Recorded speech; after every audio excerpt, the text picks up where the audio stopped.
the times where I thought that I was right, I was actually wrong. He was toxic and I was also toxic. I did not want to be sitting here doing this. I'm doing this out of obedience. And he was like, I'm sorry, I just wanted to show you that I did want to propose to you, that I did want to marry you.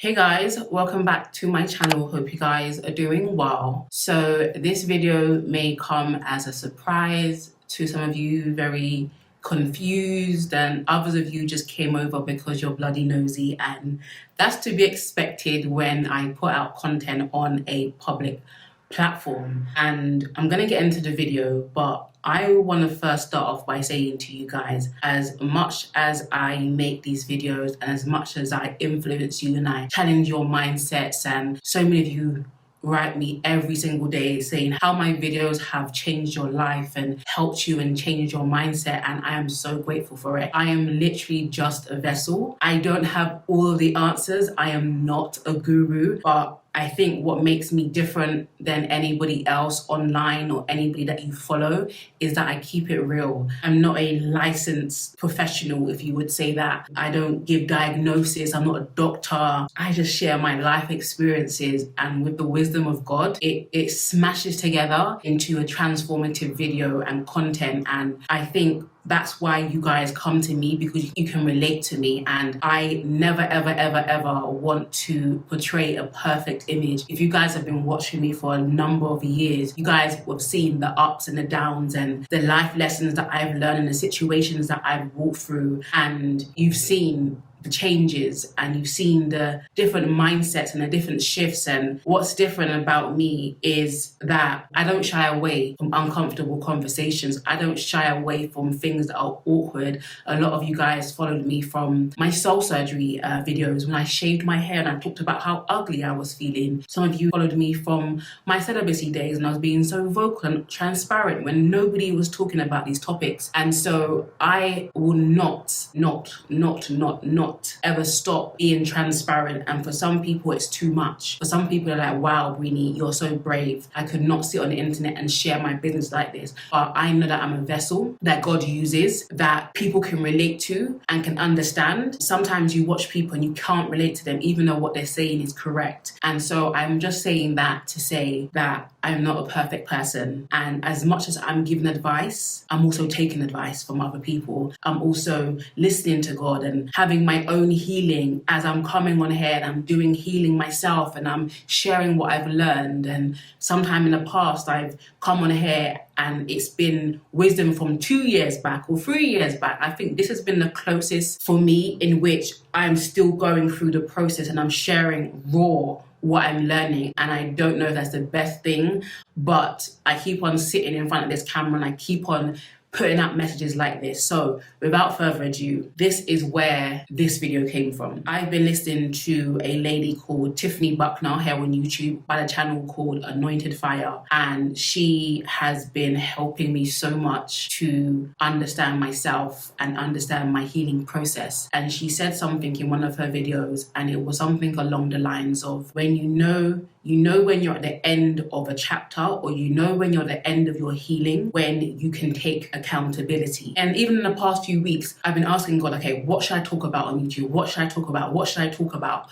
And the title, Taking Accountability for the End of My Relationship, kept coming to my mind. But I promise you guys, for the life of me, I could not see anything or pinpoint or even explain. I can maybe pinpoint a few things, but I could not get on a video and explain in detail or take accountability in detail for what I had done in my relationship. And I was like, okay, I'm not going to do that. God, maybe you're telling me this for a later time. And so after I watched that video on Sunday, I went back through the messages that me and my ex used to send each other when we was in disagreements, and he would write paragraphs, I would write paragraphs, and I'm thankful because everything is almost documented. All of our disagreements is almost documented because we'd send the messages first and then speak on the phone after, so that our words can't be misconstrued, or I can't say I didn't say that, he can't say I didn't say that. And so on Sunday, it's Tuesday now, on Sunday I decided to go back through through our messages. And one thing you guys have to understand about healing and about hurt, and one thing that Tiffany speaks about is the 7 stages of grief. Let me share the 7 stages of grief quickly. So the 7 stages of grief is shock, denial, guilt, bargaining, depression, reconciliation, and acceptance. And there's a few different titles for each of them, but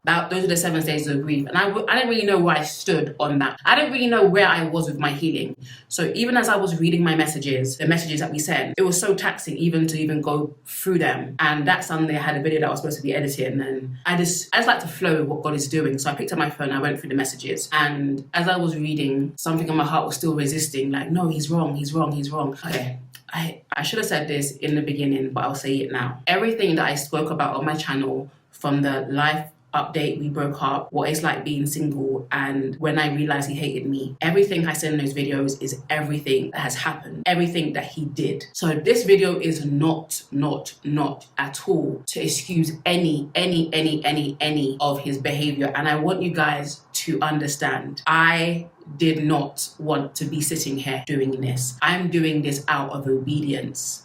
When I shared those videos, it wasn't because I wanted sympathy.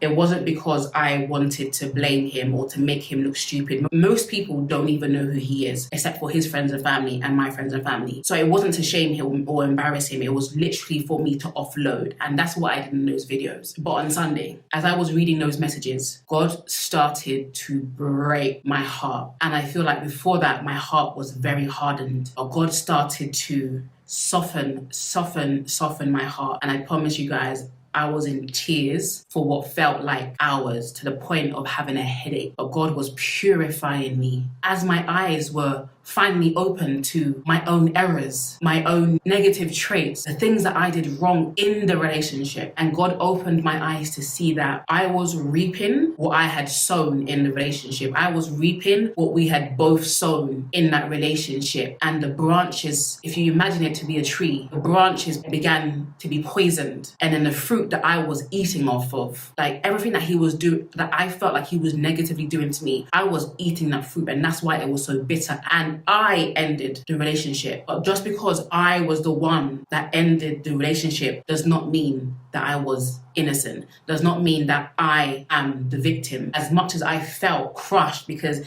in the relationship, I noticed that I was taking accountability and responsibility for everything that was happening. And I was taking false responsibility. It wasn't all me. And so coming out of the relationship, and as my eyes began to open, I realized like I was taking false responsibility, and my eyes started to open to all the things that he had done to me that were hurtful and that were painful. And that's what you will see in those videos. And I didn't even share the half of it. But on Sunday, what God began to show me was my errors and my own ways, and the things that he would tell me about that I refused to see, that I, looking back in my messages, would argue. But now in my right mind, on the other side, realizing that the times where I thought that I was right, I was actually wrong. And I want to also say that looking back, and honestly, I don't want to make this video because this video is almost embarrassing, but the truth shall set you free. I was emotionally immature in that relationship. I was led by how I felt, not by what was right or what was true. And so let me explain that. Every time I would feel a certain way, I would want to communicate it with him. I feel this, and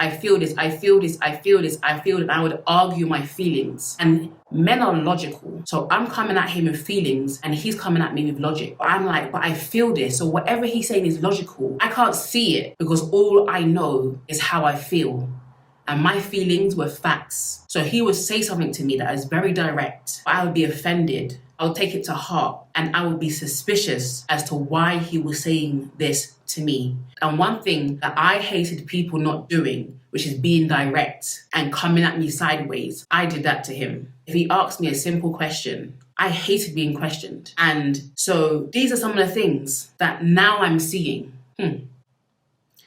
After the fact, I am now seeing and I'm realizing my flaws when it comes to relationships. And like I said, God began to just break my heart and show me things that he kept on telling me. Like, my ex would tell me these things over and over and over and over again, and I'd probably change for a little bit, but I didn't understand it. I didn't understand what he was telling me. I heard what he was saying, but I took offense, so I couldn't take it in. When you take offense to something, you build a fence. So whatever that person is saying to you, you can't take it in. And I realized that I was so sensitive to criticism because it confirmed what I felt about myself in certain areas where I didn't feel like I was good enough. And his truth felt like rejection to me. And so we couldn't see eye to eye. And I repeat again, this does not absolve him of the things that he did. He's going to have to take accountability for what he did to me. But I also,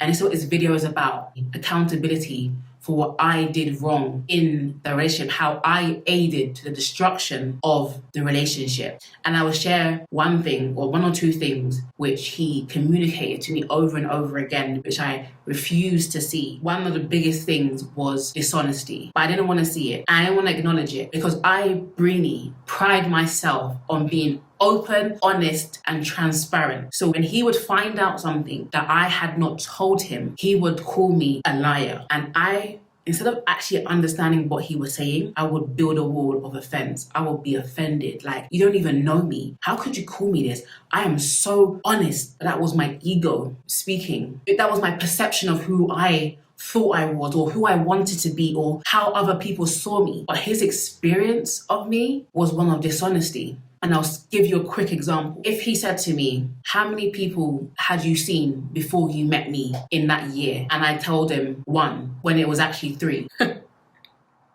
That's dishonesty. And I heard the guy say that men just lie, but women lie by omission. And so when I look back, there was a reason why I didn't want to tell him, because I still felt shame in that area. I felt ashamed, so I lied. And there was another situation, I felt shamed, so I withheld the information. I didn't feel like I was lying because I was withholding the information, but I was lying. So that created an atmosphere of distrust in our relationship. And I would probably say that that was the catalyst to our relationship just being on a roller coaster, up and down and up and down, up and down. And so he didn't trust me. So that resulted in him breaking into my phone. And I'm not saying that anything that he did was right. I'm not justifying this guy at all. I haven't even spoken to him. This isn't even for him. This is about me. This is about my healing. And hopefully that can help some of you guys be free.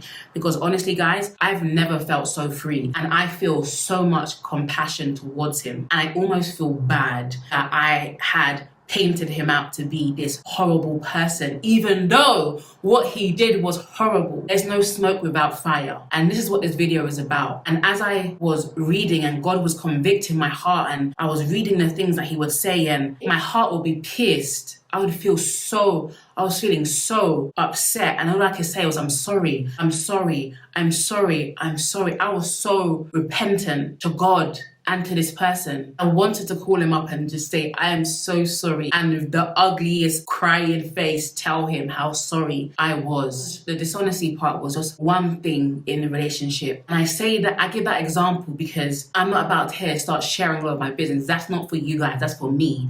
And I have to start to learn what's for me and what's for the internet. That's a boundary issue, but that's something completely different. I can help you guys without sharing all of my business and leaving myself exposed. And that's definitely what I'm learning. But I share that example to show how blinded I was to my own self. And I'll say this, when you are an influencer and when you have a brand, in your own mind, it becomes a disparity. You almost are two people. You become two people. Breeny Lee, the brand, and Breeny Lee, the person. And as much as I am Breeny Lee, the person in the brand, who I am is the person that my closest friends get to see, my significant other gets to see, my mum gets to see, my family gets to see. And it isn't as glorious as you guys think it is. The perception that you guys see isn't as glorious. I am not perfect. I have mood swings. I am sad sometimes. I'm angry. I'm bitter. I'm jealous sometimes. That's just me being Breeny. I compare myself. That's me being Breeny the person. Breeny the brand wants to help you guys. And as much as I'm transparent and as much as I sit in front of these cameras and I do my hair wonderfully and I do my makeup wonderfully, the people in my life get to see who I really am. And I think for a long time it was hard to reconcile the two. And I know that Jeannie Mai spoke about this on her interview in the same room. And it's not that when I come on here I'm being dishonest, because like I said, I pride myself in being an honest person. But I'm saying that the areas that you guys don't get to see, my family get to see. And this is what he would tell me in a relationship as well. And that's why he would say that I'm two different people. And that used to offend me, because I thought, what you're saying is who I am online isn't real. And that hurt me to the core. And looking back now, that's not what he was saying. But in the relationship, I wanted to be Breeny the brand, and he kept seeing Breeny the person, the imperfect person. But I wanted him just to see the perfect Breeny. I wanted him to see the perfect brand. And I said in one of my videos that he fell in love with the idea of me but couldn't handle the reality, and I still stand by that. And there's going to be people in your life that want the brand of you, the spotless packaging of you, but can't actually handle the reality. And in a times in which I felt shame in my relationship where I didn't want to be completely transparent and honest with him in certain areas, I wanted and I needed him to cover me and to say to me like, look, I know you're imperfect, but I still love you. And unfortunately, I didn't get that. And I mean, I didn't get it to the extent that I wanted it, because one thing that I realized is that I was expecting him to be God to me. I expected him to love me like how God loves me, to forgive me the way that God forgives me, to cover my sins the way that God covers my sins. And I don't know if that's a tall expectation or a tall ask, but he wasn't able to do that. And so looking back, I expected so much from him. And I've got a nail appointment literally in about 5 minutes. I've got to go, and I may have to come back, but he couldn't do what I wanted him to do. And I realized in that relationship, what I was requesting from him, I could only get from God. And instead of telling him all of my problems and telling him all the things that he wasn't doing and badgering him and telling him a long list of things that he's not doing, I should have taken it to God, and I should have laid it down and said, God, this is what I expect from my partner. This is what I expect from him. He's not doing this for me. I did not have a safe space to tell God or go to God and tell him, this is what I want from my man. So I put it all on him, to the point he'd always tell me, I can't give you any more. I can't. And I would take that as a lack of love, as a lack of, he doesn't want to do this for me. Wait, I really gotta go. He doesn't want to do this for me. But like I said, I was expecting him to be God to me, and he couldn't. And I was putting so much pressure on him. And not only was I putting so much pressure on him, I was expecting more and more from him while depositing less and less and less. And like I said, this is revelation. This is not what I knew. If I knew what I knew now, maybe it would have been a different outcome, but it's a revelation. I was asking for so much and depositing so less. And you can say, well, if he loved you the right way, then maybe you would have been free to give that to him. And maybe. All I can say, that relationship was toxic. And the relationship was toxic because we were both toxic. He was toxic and I was also toxic. And honestly, I feel so much more free that I'm able to be merciful. I felt compassion for him, because he did try. He really tried. And I know probably in your mind, the person that I painted him out to be and the person that I'm talking about now is all clashing. But I would not be in a relationship with someone if it was all bad, right? That's what I said in the videos. It wasn't all bad. We had some great time. We had great memories, had fun times. He was my best friend. I loved that person to the best of my ability. But some things are not meant to be. They're not supposed to work out. And this is not about him. This is not about us. It's not about us getting back together. It's not even about that. This is about me being able to move on. So like I said, I've shared a few things, but I have a list. I have a list of things that I had to sit down and be real with myself about my failure in that relationship that may have caused him to act in a certain way that was horrible. And I was so suspicious. I didn't believe anything he said. I would say, you don't support me. When he did support me, I'll then turn around and say to him, but it's not genuine. So it was like, okay, what more can I do for this person? So there's a lot of healing that has happened, and I'm so grateful for it. And I'm so happy to be in this position. I know there's more healing to go on, but I wanted to put this video out to even tie up my whole relationship thing, because I almost felt like it was incomplete. I did the 7 days of revenge, and I repeat, 7 days of revenge was not to get back at anybody. It was just a catchy title. It was about getting back to basics. But this video is to tie a knot, tie a bow on things. And one thing that I didn't mention, and I don't even know if I should mention it, but when I did end the relationship with him, He came to my place and he had a box in his hand. It was in his pocket, and it was actually the engagement ring. It was actually the engagement ring that I wanted.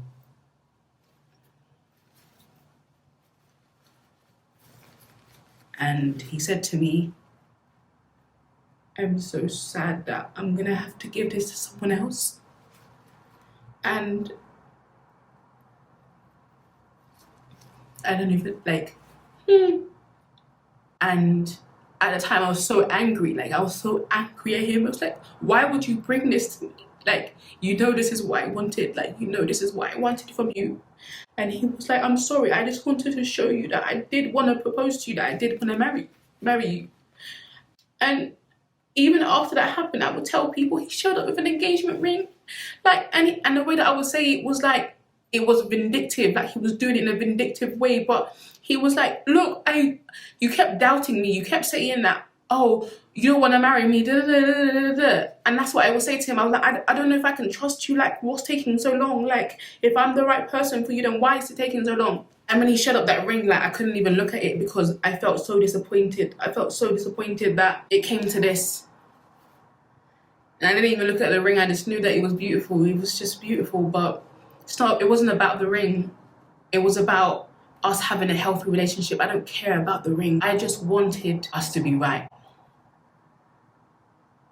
But it's the end. That's the end of our relationship. And I just want to tie this chapter up. I know that what God has in store for me is great, it is grand, it is beautiful, it is wonderful. It's going to require sacrifice and I'm willing to do it. But I'm beginning to like the person that I'm becoming and the vulnerability that I lacked in the relationship. I thought I was so transparent, but the difference between being transparent and being vulnerable. And that's one thing that I'm learning in this time. And so thank you guys for watching this video. I don't know how you guys are going to respond. I just pray that you guys will have as much compassion as I have for myself and for the person in question as well. But like I say, it doesn't take away from the horrible things that he did to me. Those were all true. They were not fabricated, they were not exaggerated. But like I said, I played a part in the destruction of our relationship, and I own that, and I'm accepting that, and I'm taking accountability and responsibility for that. And I wish him nothing but the best. I wish him life, love, blessings, and everything. I could not say this a week ago. I genuinely wish him all of the best, and I have no bad blood towards him. This is me taking responsibility for the things that I did in a relationship. And I want to tell you guys that if any one of you is coming out of a breakup, I know it's difficult, but try to take accountability for your part. Try to forgive. Try to let that person go. Take responsibility for what you did wrong. And I know it's hard. I could not see my wrongs. It doesn't mean that they weren't there though. So ask God to reveal your heart to you. And when he revealed my heart to me, I could not but cry and apologize. So thank you guys for watching this video. This is the end of me talking about this relationship. And so I thank you guys for watching. Thumbs up for vulnerability, for transparency, and subscribe to the channel for more truth and honesty and reality. I'm not this professional sitting online, and I'm a real person, guys. I'm a real human being. My life is not completely in order, but I'm walking with you guys through your life being in this order as well, and helping you guys to find order as I find order in my own life as well. So thank you guys so much for rocking with me, and I'll see you guys in my next video. Bye guys.